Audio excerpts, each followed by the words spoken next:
तांबूस फुटता उधळलाली भूपाळी रामपारी दिशा नाही उजळल्या आल गोकुळ आपुल्या दारी निर्भेळ आणि सकस चवीच गोकुळ लई भारी निर्भेळ आणि सकस चवीच गोकुळ लई भारी चव आहे कोल्हापुरी गोकुळ लई भारी चव आहे कोल्हापुरी गोकुळ लई भारी गोकुळची दर्जेदार दुग्ध उत्पादने गोकुळ अस्सल चव कोल्हापूरची चव आहे कोल्हापुरी गोकुळ लई भारी।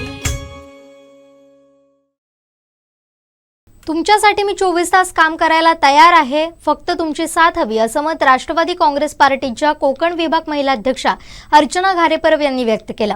तर शरद पवार यांनी फक्त लढ म्हणावं, आपली तयारी आहे असं विधान त्यांनी केलंय। पाहूया।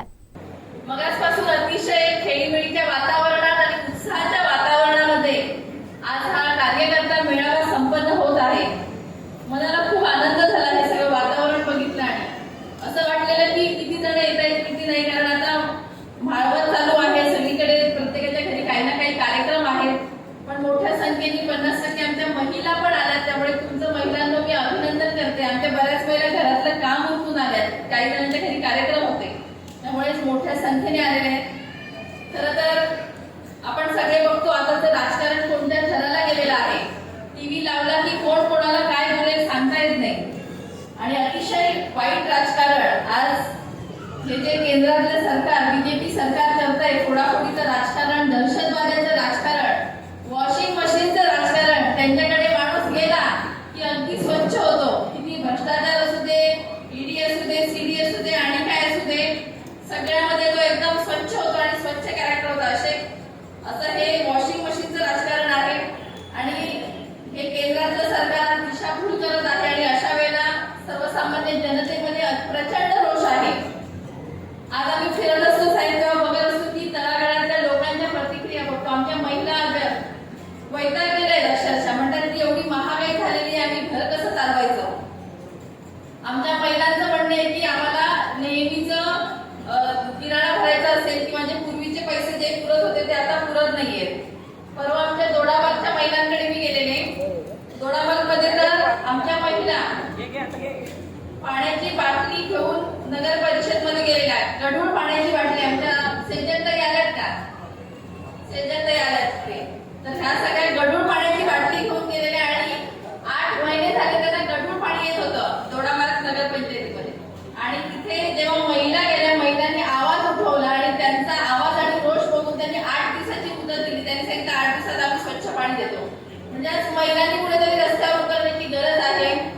आज आपण भांडल्याशिवाय आपल्याला काही मिळणार नाहीये, त्यामुळे महिलांवर सगळ्यात मोठी जबाबदारी आहे आणि महिलांनी जर काही ठरवलं तर त्या बदल करू शकतात, त्या काम करू शकतात। आणि आज आमच्या ज्या महिला आहेत त्या मोठ्या संख्येने आहेत, तर महिलांना मी तेच विनंती करते की तुमचे जे भागातले प्रश्न असतील, प्रॉब्लेम्स असतील, तुम्ही फक्त तुमच्यापुरतं नाही तर बोलायला शिका, मांडायला शिका, मैत्रिणींबरोबर बोला आणि त्या भांडायला शिका आणि निश्चित पुढच्या काळात महिला बदल करतील असा विश्वास मला वाटतो।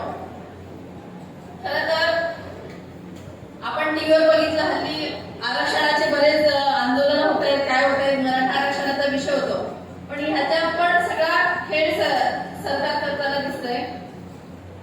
आता एक प्रेस कॉन्फरन्स होती, सगळे नेते बसलेले होते आणि समोर जरांगे पाटीलांचं ते मेळावा हे उपोषण होतं आणि जे केंद्रात चाललंय तेच राज्यात चाललंय आणि जे राज्यात चाललंय तेच या मतदारसंघात चाललंय आणि याच्यात कुठे बदल करायचा असेल तर आपल्याला रस्त्यावर उतरावं लागणार आहे आणि कुठेतरी परिवर्तनाची लाट यावी लागणार आहे आणि तेव्हाच हा बदल होणार आहे असं मला वाटतं।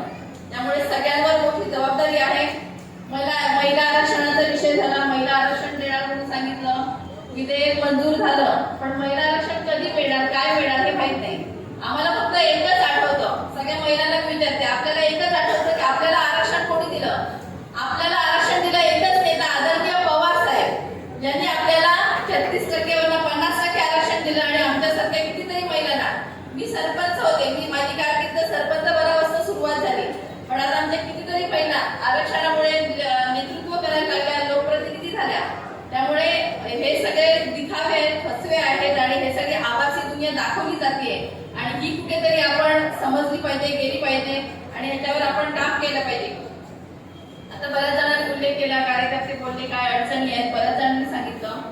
आपले शेतकरी हवालदिल झालेले आहेत. पीक विमा असेल, बऱ्याच गोष्टी आहेत.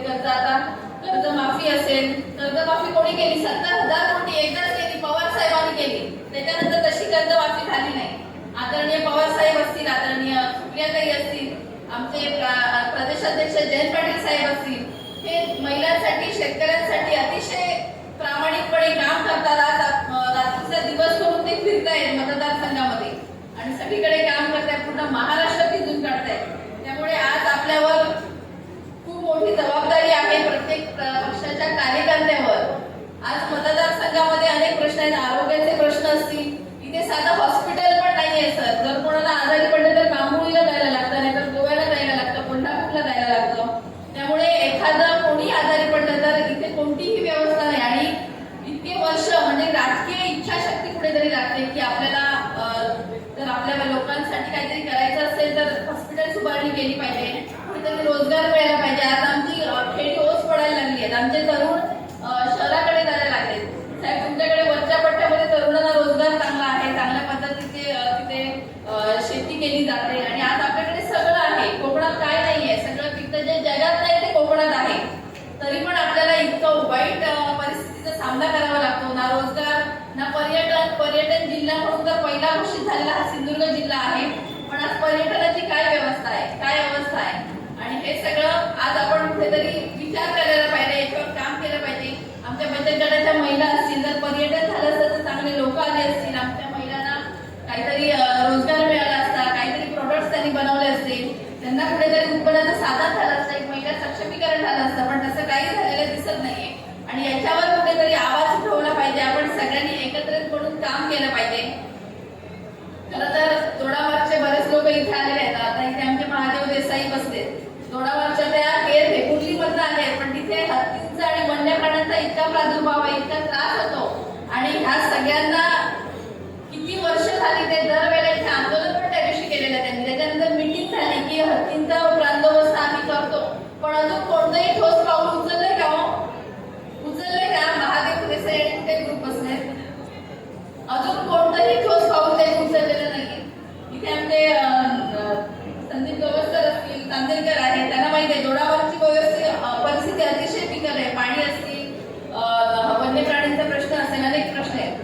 सावंतवाडीमध्ये तर खूप प्रश्न आहेत. रोजगाराचा विषय असेल, अजून काही विषय असतील, ह्या सगळ्या विषयांवर काम करण्याची गरज आहे. आणि खरं तर राष्ट्रवादी काँग्रेस पार्टी इथे सावंतवाडी मतदारसंघामध्ये आम्ही वाढवण्याचं काम करतोय, गेले 7-8 वर्ष काम करतोय. खरं तर इथे कोणत्याही पक्षाचं पाठबळ नाहीये, कोणतं मोठं पद नाहीये, लाभाचं पद नाहीये कोणाला, पण तरीही सगळेजण पदरमोड पडून काम करतात. आज सगळेजण इथे आले, हे सगळे एकनिष्ठ पक्षाची आहे. त्यांना काहीतरी मिळणार म्हणून कोण आलेलं नाहीये की काहीतरी मिळणार आहे म्हणून आलंय की काय नाही. ते फक्त एकनिष्ठ पवार साहेबांबरोबर आहे, साहेबांच्या विचारांना मांडणार आहेत असे हे सगळेजण आहेत. आणि हे सगळं करत असताना आम्हाला मोठ्या मान्यवरांचं मार्गदर्शन लागतंय. आमचे प्रवीण भाई भोसले यांच्या मार्गदर्शनाखाली काम करतो. अमितजी सामंत यांचं चांगलं मार्गदर्शन असतं आणि बूथ संघटनेपर्यंत जाण्याचा आमचा मानस आहे. आम्ही करतोय का? बूथ संघटना बांधणी झालेली आहे. काही ठिकाणी आमच्या महिला आहेत, युवती संघटना, ते युवक चांगलं काम करतायत आणि आमचे विवेक असतील, बरेच जण आहेत. जी चांगली टीम आहे ती हळूहळू अजून वाढतील आणि बूथ पर्यंत आम्ही सक्षमपणे चांगलं काम करू. खरं तर सावंतवाडी विधानसभा मतदारसंघ याच्यामध्ये चांगल्यापैकी संघटना म्हणजे तुम्ही आढावा घेतला असेल, तुमच्या लक्षात येईल. प्रत्येकाने आपली मतही मांडलेली आहे. तर चांगलं काम या सगळ्यांचं आहे. आमचे तालुकाध्यक्ष असेल, तिन्ही तालुकाध्यक्ष चांगलं काम करतायत. सुरेश भाई दळवी आमचे दोडामार्गचे, ते आम्हाला चांगलं मार्गदर्शन करतात आणि त्यामुळे आम्ही चांगल्या पद्धतीने काम करू शकतो. साहेब, मला एकच सांगायचंय, आदरणीय पवार साहेबांना आमचा एक निरोप फक्त द्या की मोडला होता संसार पण वाकला नाही कणा, मोडला होता संसार पण वाकला नाही कणा, पाठीवर हात ठेवून फक्त लढ म्हणा, फक्त लढ म्हणा.